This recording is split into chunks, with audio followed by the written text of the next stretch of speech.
you for standing out here. I really appreciate it. More people need to see this. Well, the problem is most Christians aren't doing anything about this. No, I worked at Crisis Pregnancy Center for years in the high school, and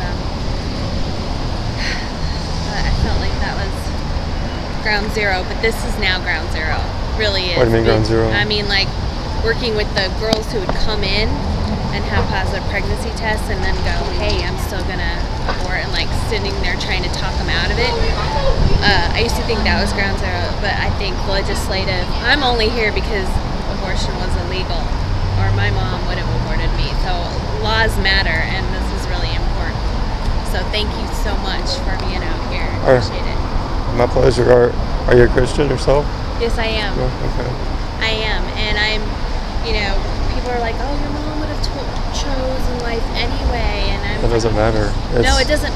Well, I mean, it does matter, but at the same time, well, the fact that I guess your mom couldn't have, but my mom could have taken me to Planned Parenthood and had a serial killer rip me to pieces. Yeah, and after 1973, my sister and I lost 2 siblings. So no, it was the laws that kept us.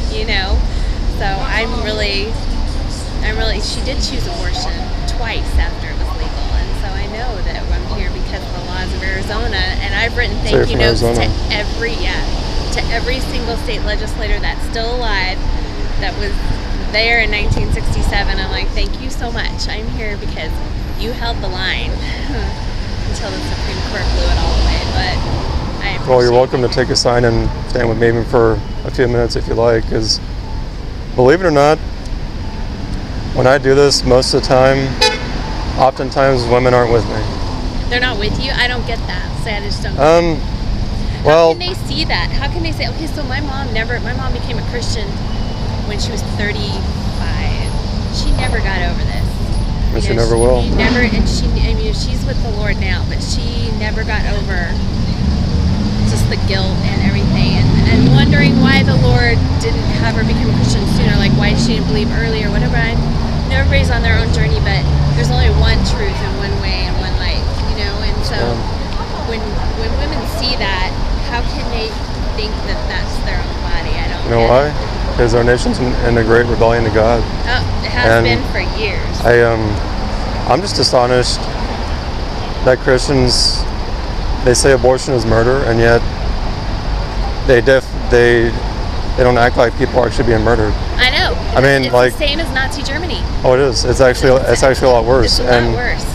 I'm amazed how. I'll put it this way: there's a reason why I'm the only one out here doing this right now. Why I don't see Christians on every street corner preaching the gospel and holding these signs. It's because they don't take these matters seriously, and I used to not take them.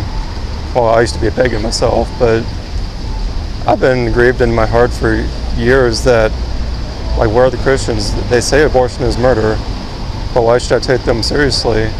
Why should the world take Christians seriously when they say abortion is murder, but they don't act like it? Yeah.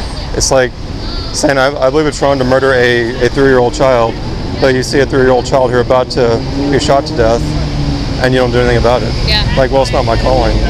That's the Christian's response to abortion. Yeah. They say that's wrong, but I'm not called to do anything about it. Yeah. That's why it continues 46 years now. Yeah. And I've been trying to wake up my brethren for a decade now, and most are still asleep, but a few are waking up. Well, and the Holy Spirit is not to be resisted. So when it's, I don't know. You can't expect goats to act like sheep. Really. That's a good point. You can't hold somebody's lack of faith against them when they haven't been given faith. It's a gift. So it's like we act as though it depends on us, but it really, really depends on the Lord. But it doesn't alleviate any of our responsibility to go after them, because we don't know which ones are lost sheep and which ones, we just don't. But stay with it. Thank you, Ben.